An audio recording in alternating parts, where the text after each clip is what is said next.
Hi, thanks for joining us today for the RiskTech100 ranking and analysis event. I'm Maryam Akram and I'm a research principal at Chartis. Today we will be discussing the ongoing integration and interplay of digital risk, cyber risk and other non-financial risks within the domain of operational risk.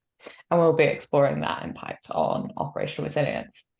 Operational resilience is a topic that has been on regulators' agendas for the past few years, albeit with some regional variations in its definition and scope. On the technology side, we are seeing digital transformations maturing and continuous granular data becoming more and more available. Today, I'm joined by two speakers. Bala, would you like to introduce yourself? Indeed, Maryam, thank you. I am Bala Ayyar. I'm the Chief Data Officer for the Americas for Societe Generale. We are an international bank headquartered in France. In the US, we're largely an investment bank focusing on capital markets and corporate banking. In Europe, in France and elsewhere in Europe, we're also retail, and then we have retail operations in other countries in the world. Our data and resilience framework is of necessity reasonably sophisticated and complicated given our geographical reach. Thank you. Great, thanks. Christy, would you like to introduce yourself? Yeah, happy to, and really glad to be here. Christy Riccardi. I am head of cybersecurity risk or risk management at Capital One. In that capacity, I'm responsible for ensuring that we've got an enterprise perspective on risks that can be associated with cyber, which can be plentiful, which I know we'll get into later today. Also global operations and global footprint. I am based in the Washington, D.C. area.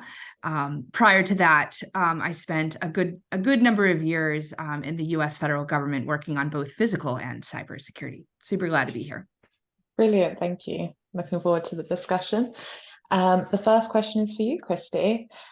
Is there a current consensus on what the definition of operational resilience, what operational resilience is, and how easy is it to draw boundaries between different risk types within that broad definition?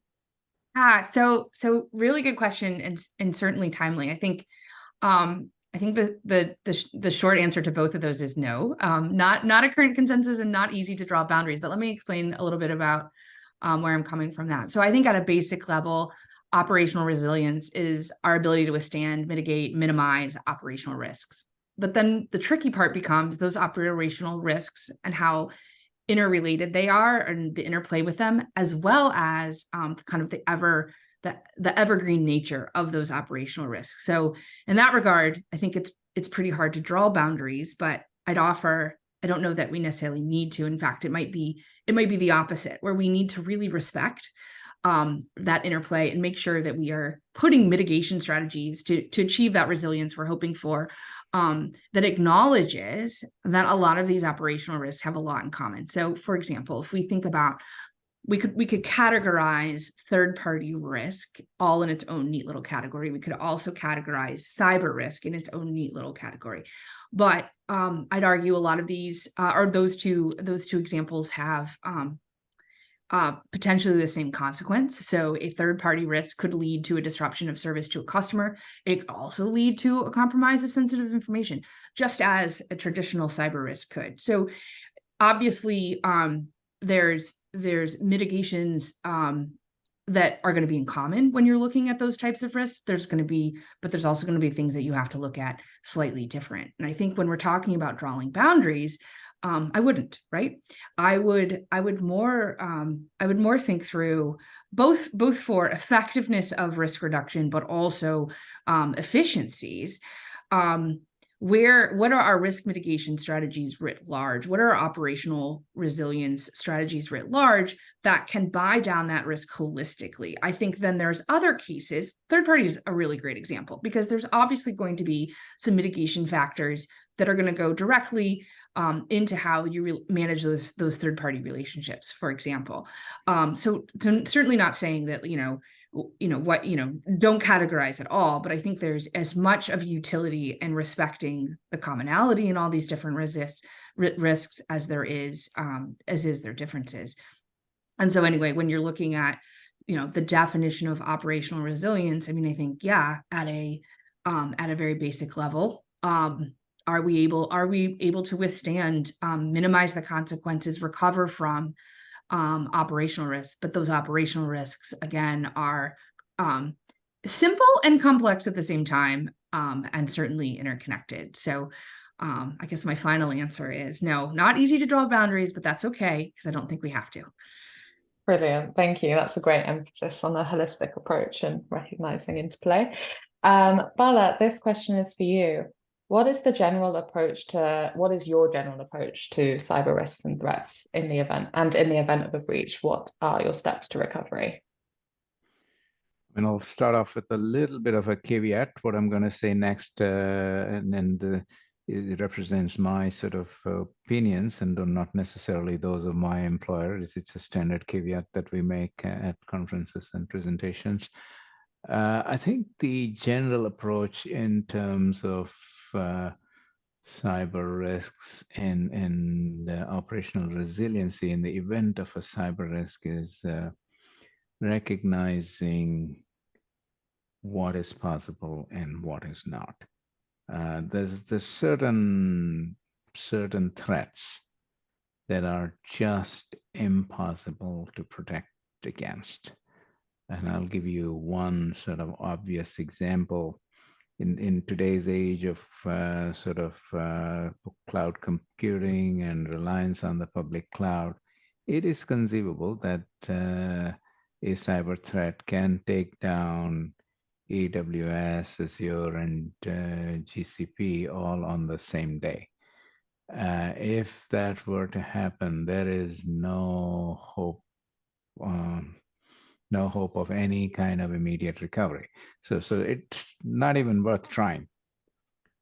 So there are certain risks that are going to be so insurmountable that you can't do anything. Then you have to figure out what it is that you can reasonably protect against. And they kind of fall into two buckets: the ones that are key, the crown jewels that you have to do, and then a middle zone that's going to be somewhat hard to do, but important. And different organizations are going to come to different conclusions in that middle zone. Some will choose to address risks A, B, and C, while other organizations might do A, F, and G, or something like that. So some combination of risks will remain addressed, some won't. I mean, to give you an example, I mean, if you have a ransomware attack, for instance, I think that at one level is it to some extent easier because you, in theory at least, your ransomware attack is instantaneous. It locks you out of your environment. And if you could go back to previous evening or the previous weekend, then you have a good basis for recovery. So storing your key information each night in a secure sort of air-gapped environment, and then the important point here being key information, because doing it for all your information is going to be prohibitively expensive. It gives you a good framework for recovery. On the other hand, there are cyber threats, cyber attacks, and some of which, without naming names, have happened in the recent past through network management software, which then affect your transactions over an extended period of time. There is information, there is data that suggests that these kind of threats are detected not immediately, but actually 90 to 180 days after they occur. So your data has been corrupted for a goodly period before you even realize it's been corrupted.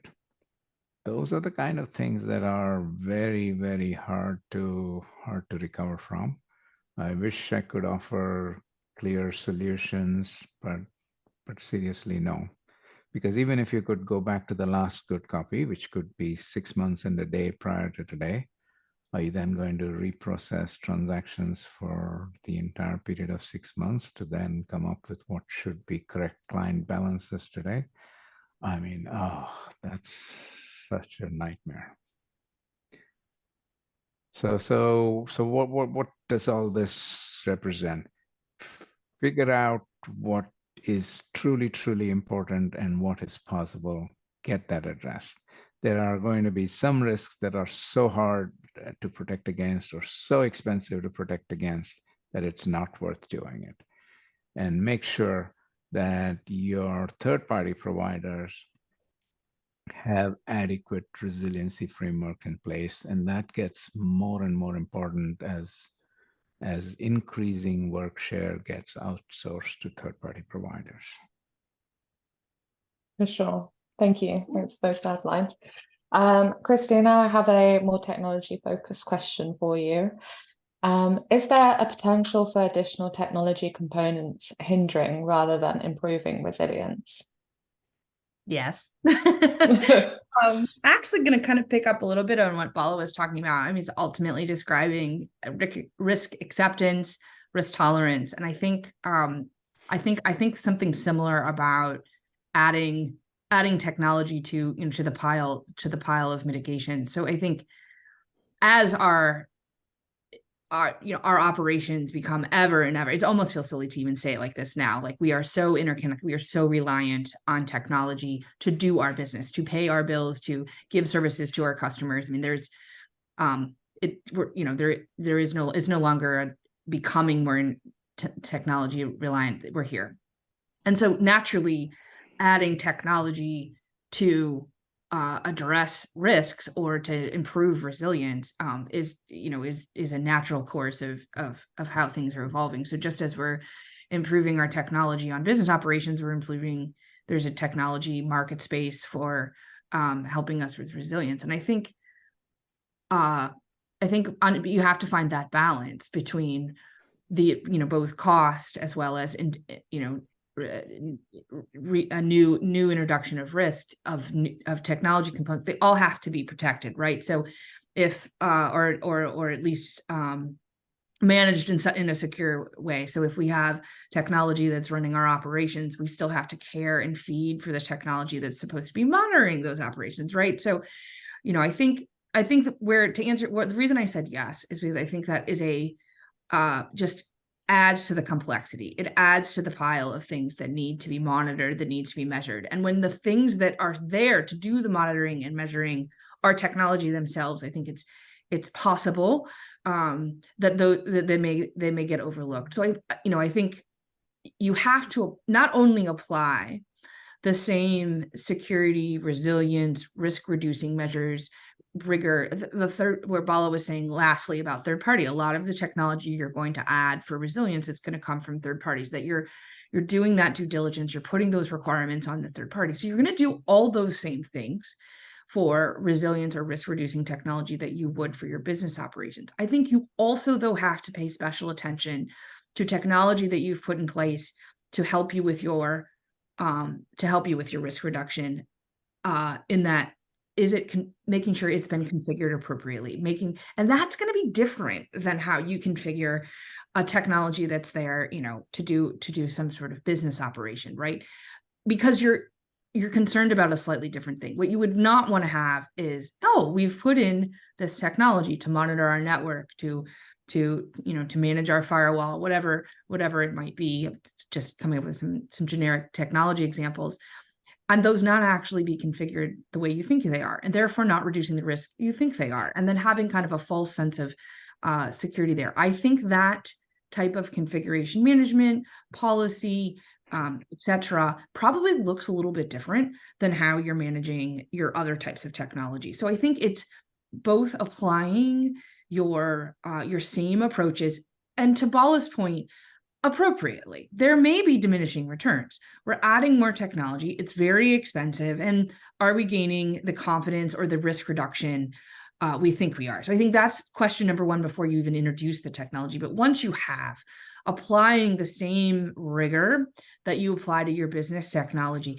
and that may not be welcome, right? So the parts of your organization that are supporting your customers or supporting your clients, or the revenue generating side of the operation may not have the same appreciation for why you're having to invest the resilience, the security, the risk mitigation into this other technology. It's almost counterintuitive, but it's extremely important that they have that they play in the same field.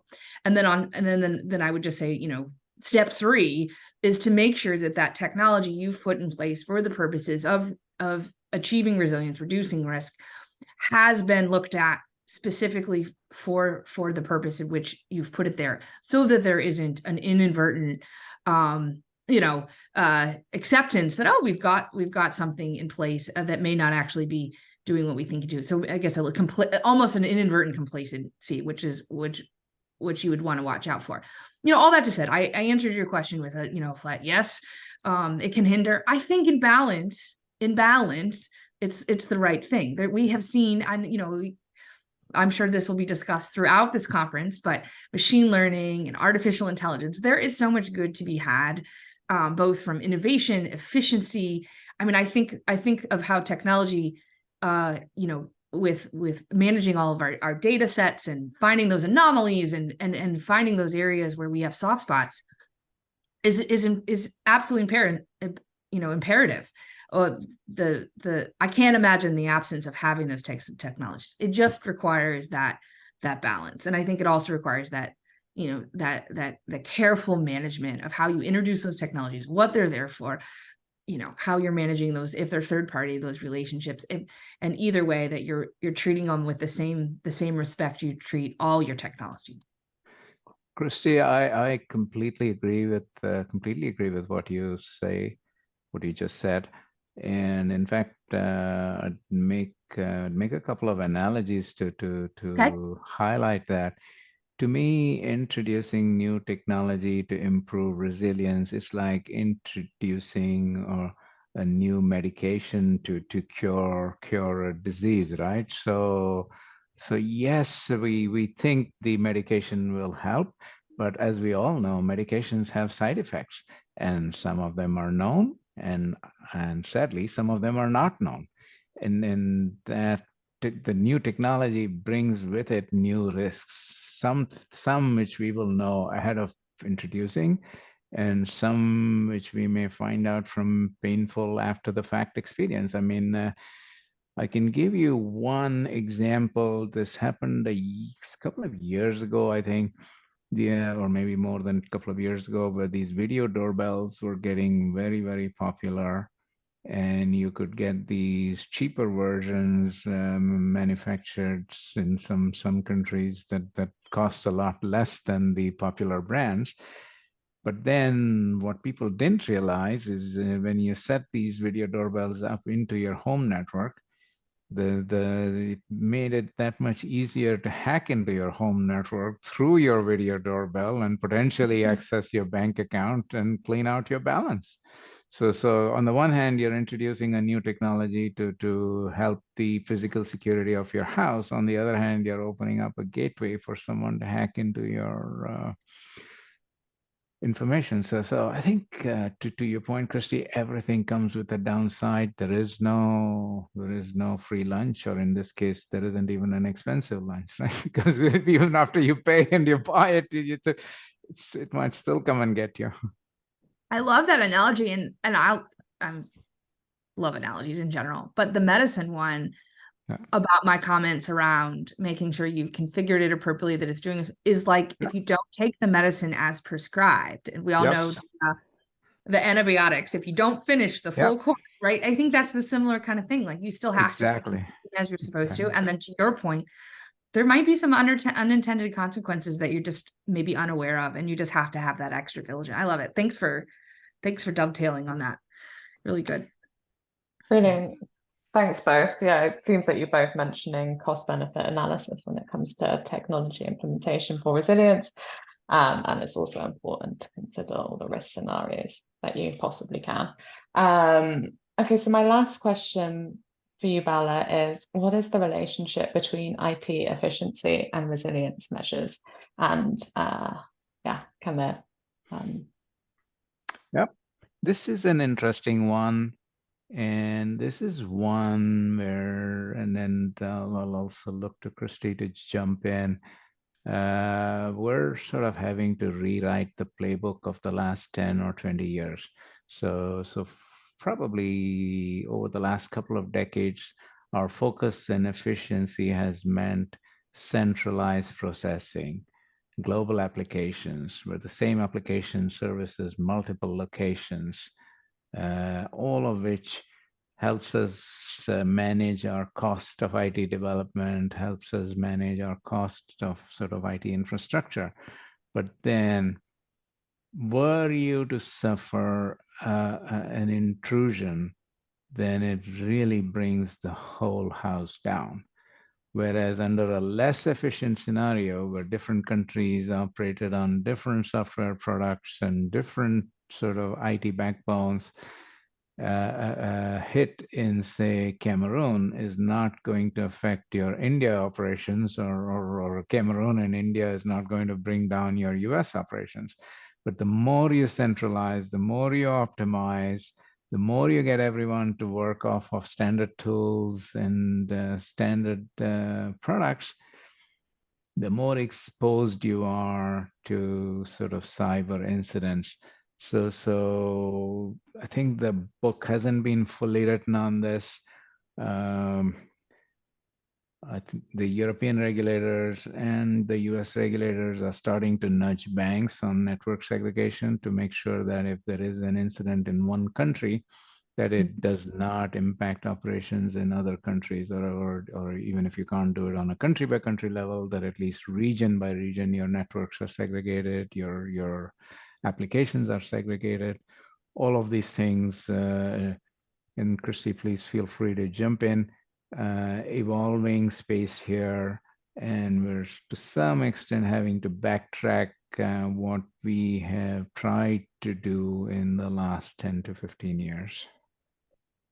Yeah, I think that all tracks with what I'm seeing as well. I think another element of it is our the personnel side, people, process, technology, the people side.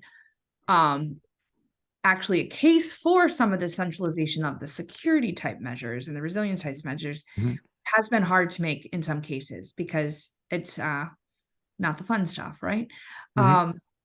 So trying to compel our engineering community that centralize these certain aspects, pipelines, things like this, to help minimize some, to apply that resilient structure we need, and to apply it everywhere all the time. So and save the innovation side and the segmentation, for the more interesting things. So it's just, I've seen that having to be a shift as well. And I actually think we have a more compelling case on the resilience side. There does seem to be, a fairly well understood, your IT operations must continue. That is the bread and butter, literally, of a thing. So now trying to layer in, but just as important as traditional resilience, meaning just as important as the app being online is that we have that data security. And so it's complicated. I think I would agree with Bala that it's still an evolving space. He had a great answer on technology. I think we've also got some hearts and minds to still win on the engineering side, and to kind of bake that culture of privacy, data security, and resilience into the full life cycle. And certainly many examples of where we're making huge strides there, but I think probably more to come, as Bala mentioned. I agree. There's a push and a pull, and we're still to find equilibrium. Yeah, I think maybe we'll be seeing regulators forcing a bit of the trade-off between efficiency and resilience, for sure. Brilliant. Okay, well, I think that's all we've got time for today, so we can wrap up our discussion. If anyone has any final thoughts, please feel free to share them. This is a great discussion. It was great. Yeah. Brilliant. Well, thanks. Fantastic. Thank you. Thank you, Maryam. Okay. Thank you, Christy.